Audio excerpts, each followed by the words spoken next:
16 December বিজয় দিবসকে সামনে রেখে মঙ্গলবার ইন্ডিয়ান আর্মির উদ্যোগে এক বাইক র্যালির আয়োজন করা হয়।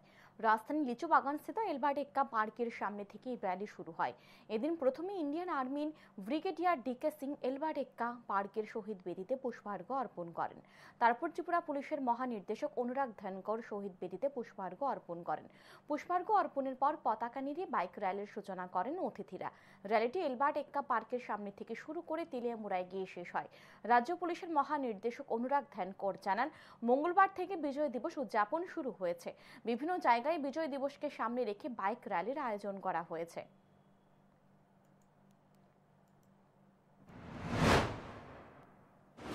और ये दिन हमें विजय दिवस हमें इंस्पायर करता है कि हम अपने देश की यूनिटी और इंटीग्रिटी को बनाए रखें और जो हमारे जो जवानों ने, जो सोल्जर्स ने, जो हमारे शहीद हैं, उन्होंने इतनी बड़ी कुर्बानी की है, उसके लिए हम अपनी तरफ से जितना भी कंट्रीब्यूट कर सकते हैं वो करें और राष्ट्र को और आगे बढ़ाएं।